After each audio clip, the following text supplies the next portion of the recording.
Our commencement speaker, Carr-Chellman, is Dean of the College of Education, Health, and Human Services at the University of Idaho.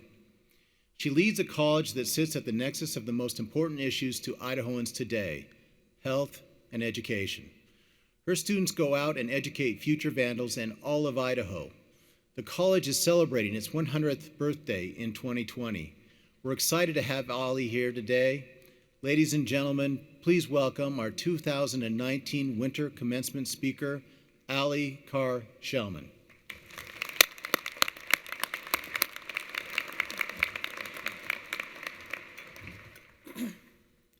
We are 100 years old.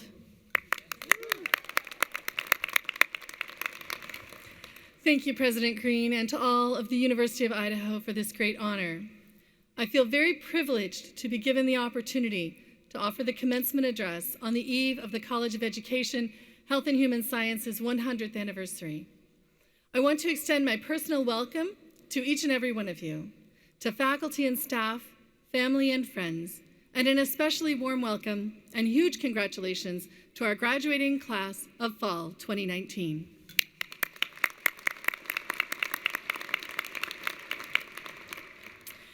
I want to take you all on a little journey, a journey back in time. Just imagine what life would have been like back then, 100 years ago, in 1920 Idaho. For decades, farming, logging, and mining had been primary occupations for families living in northern Idaho. The scenery wasn't all that different back then, with the rolling hills of the Palouse, the robust forests surrounding it, the far-off rustic mining towns that produced silver and gold. Teachers' salaries were around $90 a month. That would be about 50 cents an hour if the teacher worked 40 hours a week, which of course she didn't. She would take work home each night and arrive early the next morning to stoke the fire so that the one-room schoolhouse could be warm enough for students to learn. To be a teacher then, you only needed to be 16 years of age with a high school diploma, causing one critic of the state of Idaho's education to proclaim, "Idaho children are protected from poor doctors, but not from poor teachers." By 1920, most teachers were women who were not allowed to marry and were not allowed to go out in the evenings. They sometimes had 50 to 60 students in a one-room school, students who traveled hours by foot from rural farms to get their education. While most women teachers intended only to teach for a short time, awaiting a spouse at the altar, some found true freedom in the wider world of teaching. They found new ideas, service to others, and opportunity to escape what PBS described as a life of drab labor, isolation, or frivolity. Indeed, teaching gave women a window into the wider world of ideas, politics, and public usefulness. 75% of teachers are women in 1920 Idaho, but they are carefully controlled by mostly male administrators. Most of them felt disempowered, spied upon, and desperate for adequate facilities and materials. They felt left behind by boards of businessmen and parents who had little firsthand knowledge of classroom practices. Teachers typically took care of the physical plant needs of their own rundown schools. And while many African American students were integrated into Idaho's early schools, 1920 would mark the shame of the church-run Native American boarding school. Yet determined Idaho teachers soldiers on. Railroads carrying transportation trains ran to and from various parts of this great state, some of which arrived in a town that has become very familiar to us in the past 4 or 5 years. Special trains would bring hundreds of students from southern Idaho, northern Idaho, and various locations in the east. These students a century ago sustained long train rides for the simple opportunity to attend an outstanding land-grant university in a little town called Moscow. But train rides aside, to college aside, things weren't all that easy back then. Rural Idaho was facing teacher scarcity. University of Idaho education students were more than aware of this issue, and they wanted to make a difference. Ethel Redfield, the state superintendent of public instruction at the time, in a reflection on this difficult issue, said, "Obstacles in the form of the greatest of discouragements and oppositions have been confronted, which brought periods of deepest depression. But being true Idahoans, they looked into that storm, and while others told them they could not withstand the storm, they replied as brave and bold vandals, 'We are the storm.' And they went forward to teach rural Idaho children in these difficult circumstances." Remember, this was the frontier West, and the importance of an educated populace was central to our American identity. These Idaho teachers daily fulfilled the lyrics from the Pioneer Farm song, "For the nations must remember, Uncle Sam is not a fool, where the people do the voting and the children go to school." Indeed, they persevered. After years of trial, discouragement, and an unknown future, every year more and more counties saw in Idaho new teachers. These early teachers devoted their lives to changing others' lives, to changing the very face of teaching and education in Idaho, to better the state, to better America, to better the world. They strove to educate the youth who they knew had the potential to become educators themselves, to become engineers, doctors, businessmen, farmers, architects. As stated in the Idaho Teacher from 1927, the success of the university depends largely on the success of every public school in the state, and the success of every public school depends in part on the success of the university. We stand or fall together, since our aim is common. The outstanding education that you've just received from the University of Idaho is in large part due to these dedicated teachers from 100 years ago, who walked the same campus, who were full of ideas, who were passionate, who made a difference in this world. I share this history with you because I think it is important to look at these teachers and ask, how did they do it? What was important to them? What virtues did they practice? What gave them character, influence, grit, and honor? These are the questions that I ask you to reflect on in your own lives as you leave the Moscow campus and move your Vandal spirit out into the world. And okay, so now is the time that I give you my advice, right? So what's the one thing I want you to remember?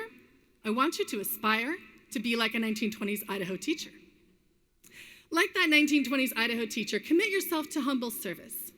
You may be thinking, but my career isn't really service-oriented, but it is.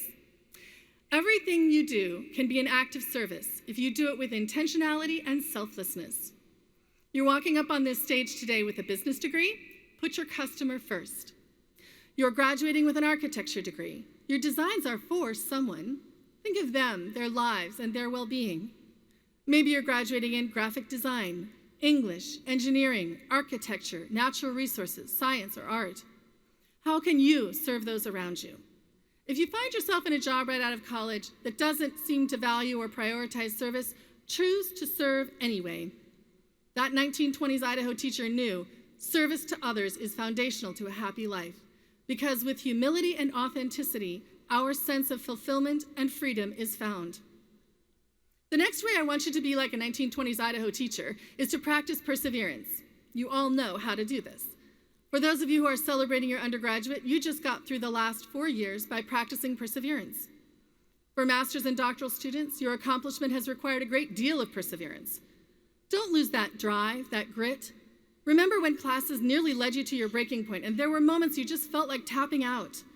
If you're discouraged, I want you to remember a 1920s Idaho teacher perched atop her one-room schoolhouse in the dead of winter, patching a roof so her students could learn without snow falling into their books. I challenge you to be that dedicated.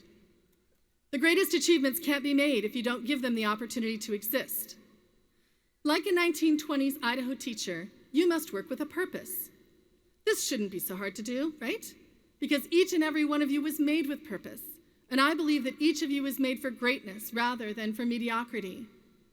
Each of you has it in you to work with purpose, to work with passion. For your work to be driven by the fire in your heart, not just the ideas in your head. Your flame mixed with ideas leads to that combustion that we all desire, and that is what makes the greatness in you come to life. To work with purpose doesn't necessarily mean that you have to achieve the most grandiose of accomplishments. It means choosing greatness in the littlest of things and giving it your best in everything you do. 1920s Idaho teachers knew, as Confucius wrote, if you plan for 1 year, you plant rice. If you plan for 10 years, you plant trees. But if you plan for 100 years, you educate children. They most surely planned for 100 years. When you waver in your purpose-driven life, I want you to think of a 1920s Idaho school teacher heavy in her boots, trudging through the snow at day's break as she makes her way past logging camps with purpose in her step. She knows her calling. She knows what she was made for. Finally, never stop learning. That 1920s Idaho teacher learned so much every day about her students, about the subjects she taught, about how to do her job just a little bit better today than she did it yesterday. Now, you just knew some university professor was going to get up here and tell you that your learning isn't finished, right? It's called lifelong learning for a reason, and please don't groan, but there is yet much to learn in your life ahead. Relish those opportunities. Seek them out. When you step into your new job, do everything you can to learn new skills and gain new wisdom. A huge benefit to a lifelong learner is that it turns you into a well-rounded person. It takes you out of a box and allows you to ground yourself in wide open spaces. In fact, those early Idaho teachers were lifelong learners, moving outside of their comfort zones of, what was it? Drab labor, isolation, and frivolity. Indeed, they took their lives and the future of our state in their hands and shaped them into what brings us to this very day. I like to think that those Idaho pioneer teachers would be very happy 100 years later to see what they've accomplished by looking at all of you today. So that's my advice. Your experience of the world may be quite different than that of those who graduated a century ago. You may not be driven to educate more of Idaho's young people. Your career probably looks different than this, but you, like them, have a purpose.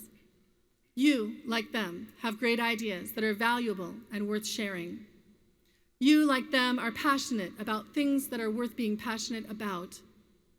You, like them, have the capacity to change the world, whether that's in big ways or in little ways. I'm fairly sure those early teachers could scarcely imagine what they've brought about here today. Any way in which the world is changed for the better is a great victory. My advice is be like a 1920s Idaho teacher. Are you ready for that challenge? So now, I have the privilege to send you off, to send each and every one of you bright, brave, and bold. You who have so much to offer. The last thing I hope for any of you to do is to fall prey to the grand narratives of big salaries or powerful positions. Although there isn't anything wrong with these things, it isn't where happiness is found. Remember, happiness isn't found in the corner office or the expensive, fast car, or even the C-suite. Indeed, the 1920s Idaho teacher knew happiness is found in relationships, a spiritual life, humble service, purpose-driven work. This is where happiness is found. Now, get out there and find your happiness. Congratulations and go Vandals!